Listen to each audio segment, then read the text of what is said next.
It should be a big day for Candace Owens as she's set to drop bombshell information regarding Charlie Kirk and the murder. Who's at fault for that? The investigation has a gag order. Here's what Candace tweeted, which all but broke the internet. Don't worry about the gag order in the Charlie Kirk case. I plan to violate it on the world's behalf. The things I've discovered this past week are enough to burn the house down. Yes, Charlie was betrayed by everyone. All right, so here's the question. Charlie may have been betrayed, but do we have any new information with regards to his shooting? Do we have any new information with regards to Tyler Robinson and all of that? I don't know if we do. We should find out more today, and we'll have that on the morning episode of the Rush Hour tomorrow. Sean Farash responded and says, let me explain to you what Candace Owens is doing. Candace is trying to coax those who are bound by the gag order in the Kirk assassination case, which is normal for cases of that magnitude, to ensure a fair trial, to violate the gag order. This could trigger a mistrial. Again, I don't know if that's what Candace Owens is doing here. Listen, Candace Owens is really, really good at throwing some teasers out to the internet and then sharing her updates in story format. She contextualizes and pieces together things with her opinion of what's going on in storytelling. That storytelling involves facts, and it also involves her coming to conclusions and opinions that might not be factual. And that's okay. You just have to know what you're consuming, right? And with Candace Owens, there is a lot to this Charlie Kirk case. I've talked to some friends in conservative media, and they say they don't follow anything Candace says because she gets so much wrong and this and that. And hey, she's being sued for defamation by the French president and his wife, the Macrons. Again, she'll have a chance to prove her innocence in court. But with regards to this, there is a lot of funny business with regards to the Charlie Kirk assassination. There is a lot that doesn't make sense. And I'm at that stage where I don't want to trust anyone. We need journalists and reporters to poke holes in every single story. And we need to not shame people for sharing conspiracy theories if the evidence isn't, super obvious, right? There's been national tragedies in the past, like Alex Jones, who I think the Supreme Court decided not to pick up his case when he tried to appeal it. I'm not sure of the details, but he's on the, he owes hundreds of millions of dollars to the victims because he was brazenly not paying attention to the evidence and continue to spout lies. We're not seeing that in the Charlie Kirk case yet. I'll be as fair as I can be. When the evidence comes out, if there's evidence that is a no-brainer that Tyler Robinson was the killer, then we'll go with that. We'll look into it. But what Candace Owens has spoken about and uncovered is that there were text messages days leading up to Charlie Kirk's death, that millions of dollars in donors were leaving him because of his associations with people that were anti-Israel. That's a fact. We saw the text. They've been verified. That's a fact. We also know that the bullet has not been recovered, just fragments of the bullet were recovered. And Candace and a lot of people believe that the bullet that was fired was not from the rifle that they've said it was from. I don't trust the FBI at all in this case because they were quick to get their own PR spin out there to make this political and have all of these theories. This has done damage to my own family because as I'm reporting the story, I've got family saying, oh, the killer was a super crazy left-leaning wackadoodle who was dating a trans woman. And no, we still don't know any of that. And I'm having patience for the truth to come out. I'm rejecting anybody who says, oh, don't cover Candace Owens, she's a quack. Nope. At this point, any evidence that wants to come out, we'll discuss it if there's any sort of legitimacy to it. Here's an update from News Nation with regards to the case. And, the more they dig into it, the more they're realizing, how could anybody have let a shooter get on the roof? Have a listen. Recently up on that rooftop, he says it was surprisingly easy to get up there. Brian, tell us what you found. I think most of us thought with an event like that involved a person who commonly got death threats, that there would be some sort of security. There wasn't, aside from his own personal detail. And you found it super easy to get up there. Where he was talking down there in the amphitheater. But this roof, we know that Tyler Robinson, according to police, shot from 150 yards away. And what I found so shocking when we were able to get up on the roof is just how easy it was. You know, it was all closed off for so long. Now we were able to get close to the spot where police say Tyler Robinson was. And it's not like you had to climb up any ladders. I mean, it's easy roof access at that point. And it is shocking that they didn't have some kind of security up there to make sure this didn't happen, considering just how easy it was and that direct line of sight. Look at this, Elizabeth, from when I was up on the roof. So this is my first time actually seeing the roof where Tyler Robinson, according to police, was able to get the shot off. This is... it was all closed off, obviously, when I was here last. They've got this fence up now, but you can still get pretty close. And so it appears he went beyond this fence, which wasn't here. And then all you had to do was jump over this little railing here and then walk out onto the roof. And then on the other edge of the roof is where you could see the courtyard. But I guess... Now, my thought is, yeah, it wouldn't be hard to get access to some random roof on a college campus.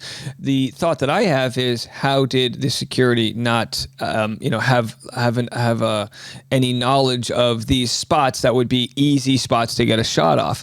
And we'll have to see. I mean, they're going to obviously interview all of the security, and they're going to, make a lot of this public knowledge. But there's still the question over what gun was used. And did Tyler Robinson work alone, or is he a full-blown patsy? But for Candace to say Charlie was betrayed, okay, well, if you're going to say that, by whom? That's the next question. Let's move over to ICE. And here we have California U.S. Rep. Garcia saying that there is going to be an oversight committee that will record instances of misconduct by ICE. And on behalf of everybody, well, it's about damn time. Have a listen. So today I want to announce that the House Oversight Committee, Democrats, are going to record and create an investigative unit here to ensure that in Los Angeles, we look into every single brutal misconduct that ICE is committing. I'm also excited to announce that the Senate and Senator Blumenthal has agreed that the Senate Permanent Subcommittee on Investigations will join the oversight Democrats to ensure that this is being done in conjunction with both the House and the Senate. So there it is. I mean, it's a pretty no-brainer to me. You've seen the Department of Justice. You've seen the Department of War, right? Pete Hegseth saying, we're going to blow up all these narco-terrorists. We're going to treat them the way that... And it's like, no. We're going to do due process, which means if you're going to deport people, you have to do it the right way. You're not going to lock up U.S. citizens. There's been so many stories of U.S. citizens, people born here in this country that have been locked up, pepper sprayed, and just brutally treated, and then afterwards released with no charges. Nope, not on my watch. That's not going to be how it goes down. And for those that do believe that, we need to get rid of all of these illegals in order to thrive as a country, no, that's just factually not. They're not the enemy here. And finally, we have a priest or a pastor here in church explaining very loudly who the enemies are. Billionaires are the only minority we should be scared of. They got the power to destroy this country. They don't need your protection. They need your accountability. There it is. Billionaires are the only minority we should be. I mean, listen, they're the villains, right? They're the ones that donate money to the politicians to make it so that they get tax breaks, or they get, there's been so many rollbacks with environmental things, and, billionaires, for the most part, they have way more money than they'll ever need. And if this existed in any other sort of animal kingdom, that there was these small minority class that hoarded all of the nuts or berries, right? We'd say, wow, what's going on with that animal species? They're pretty crazy. And yet we see that play out here.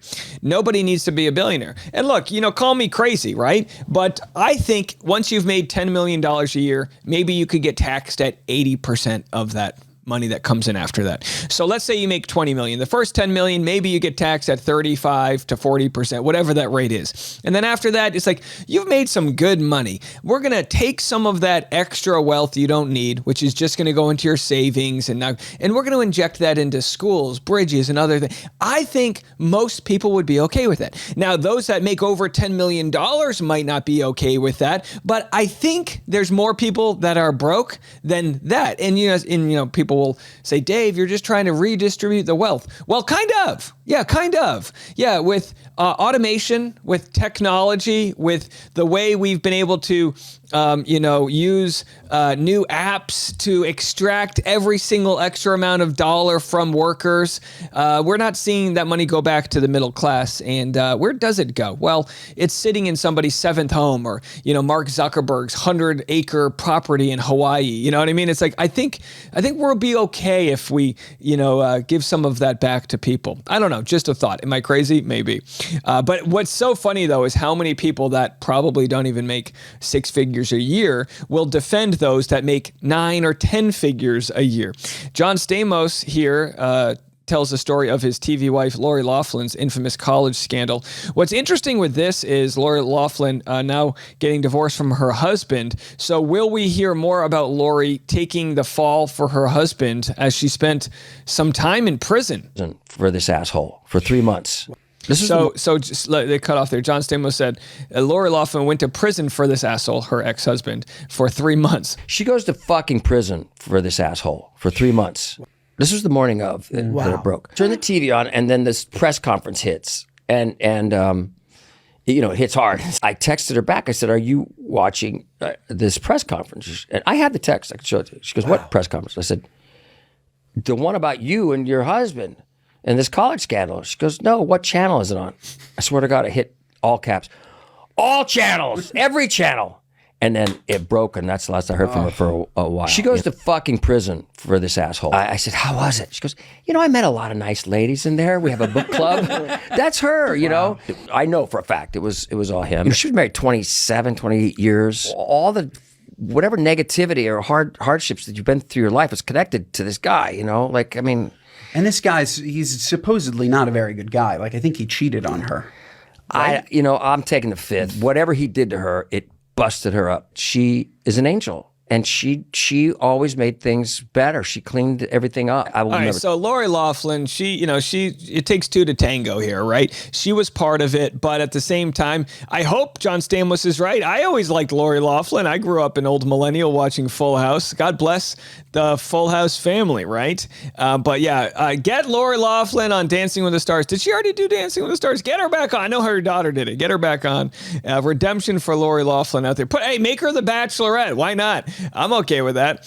All right, let's finish on the blame game. Last clip of the day. Mike Johnson calls out the Democrats for the shutdown. Again, the shutdown is existing because the Republicans are set to get rid of subsidies to Medicare, which means a lot of people, like 20 million or so, their health insurance premiums will double. People will die. People will no longer get health care. They will die.